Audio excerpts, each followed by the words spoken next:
ನನ್ನೊಂದು ಪ್ರಶ್ನೆ ಪ್ರಕಾಶ್ ಸರಿಗೆ ರೀ. ಸರ, ನನಗೆ ಬಿಗ್ ಬಾಸ್ ಧ್ವನಿ ಮಾತಾಡ್ತಿದ್ರಲ್ರಿ, ಅವ್ರು ಸ್ವಲ್ಪ ನನಗೆ ಪರಿಚಯ ಮಾಡಿಸ್ಕೊಡ್ರಿ ಸರ್. ನಿನ್ ಮದ್ವೆ ಕರ್ಕೊಂಬರ್ತಾರ. ಮದುವೆ ಮಂತ್ರ ಅವ್ರ ಬಾಯಾಗ ಹೇಳಿಸ್ಬಿಡ.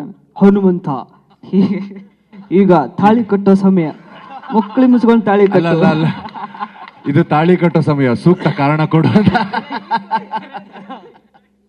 ಇನ್ನೊಂದು ವಿಷಯ, ಇದ್ರ ಮೂಲಕ ನಾವು ಹೇಳ್ತಾ ಇರೋದು, ನಾನು ಫಸ್ಟ್ ಟೈಮ್ ಆ್ಯಕ್ಚುಲಿ ಇಂಥ ದೊಡ್ಡ ಪ್ರೆಸ್ ಮೀಟಲ್ಲಿ ಕೂರ್ತಾ ಇರೋದು actually. Thank you so much Prakash sir, ಇಂಥ ಒಳ್ಳೆ ಆಪರ್ಚುನಿಟಿಗೆ, ಆಮೇಲೆ ನಮ್ಮ ಮೇಲೆ ನಂಬಿಕೆ ಇಟ್ಟಿದ್ದಕ್ಕೆ. ನಾವೇನೋ ಮಾಡ್ತೀವಿ, ಆ್ಯಕ್ಚುಲಿ ಹೇಳಬೇಕು ಅಂದರೆ ವೈಲ್ಡ್ ಕಾರ್ಡ್ಗೆ ಬರೋಗೂ ಪ್ರಕಾಶ್ ಅವ್ರಿಗೆ ಒಂದು ಸ್ಮಾಲ್ ಡೌಟ್ ಇತ್ತು ನನ್ನ ಮೇಲೆ, ಏನು ಮಾಡ್ತಾನೆ ಏನು ಬಿಡ್ತಾನೆ ಅಂತ. ನಾನು ಹೇಳಿದ್ದೆ, ಸರ್ ಇಲ್ಲ ಸರ್, ನೀವು ಅಂದ್ಕೊಂಡಷ್ಟು ಒಳ್ಳೆಯವನಲ್ಲ ಸರ್, ನಾನು ಕೆಟ್ಟವನೇ ಅಂತ.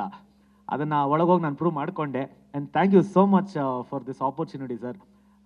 ವಿ ಆರ್ ಆಲ್ ವೆರಿ, ಏನು ಹೇಳೋಕ್ಕದು ವರ್ಡ್ಸ್ ಇಲ್ಲ. ಯಾಕಂದರೆ ಇಂಥ ಒಳ್ಳೆ ಫೇಮು ಶಾರ್ಟ್ ಪೀರಿಯಡಲ್ಲಿ, ಇಂಥ ಒಳ್ಳೆ ಫೇಮು, ಇಷ್ಟು ಜನ ಪ್ರೀತಿ, ಇಷ್ಟು ಇಷ್ಟಪಡ್ತಾ ಇದ್ದಾರೆ ಅಂದರೆ ಅದೆಲ್ಲ ಕಲರ್ಸ್ ಚಾನಿಂದ, ಪ್ರಕಾಶ್ ಸರ್ ಇಂದ, ಸುದೀಪ್ ಸರ್ ಇಂದ ಸಾಧ್ಯ ಆಯಿತು ಹೊರತು. ವಿ ಆರ್ ಆಲ್ವೇಸ್, ಯಾವತ್ತಿದ್ರೂ ನಾವು ಚಿರಋಣಿಯಾಗಿರ್ತೀವಿ. Thank you so much sir.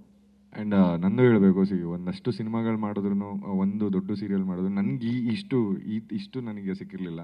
And thank you so much sir, ಅವತ್ತಿನ ದಿನ ನನ್ನನ್ನು ಟ್ರಸ್ಟ್ ಮಾಡಿ. ಆ್ಯಂಡ್ ಇದು ಹೇಳ್ತಾರೆ ಆಪರ್ಚುನಿಟಿ ಕೊಟ್ಟಾಗ, ಆ್ಯಂಡ್ ಒಂದು ಬಟರ್ ಕ್ರೀಮ್ ಹಾಕೋದಕ್ಕೆ ಅಂತ.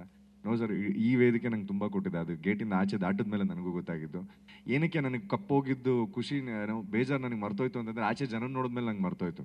ನಂಗೆ ಏನು ಸಿಗಬೇಕಾಗಿದ್ದು ಅದು ನಿಂಗೆ ಸಿಕ್ತಲ್ಲ ಸಾಕು, ಇಲ್ಲಿಂದ ನಂಗೆ ಬೆಟರ್ ಆಪರ್ಚುನಿಟೀಸ್ಗಳು ಓಪನ್ ಆಗುತ್ತೆ ಅನ್ನೋದು. And thank you for this wonderful opportunity. And ನೀವು ಹೇಳಿದ್ದನ್ನು ನಾನು ಕಂಪ್ಲೀಟ್ ಮಾಡಿದ್ದೀನಿ ಅಂತ ಅನ್ಕೊತೀನಿ. Thank you so much sir, thank you so much.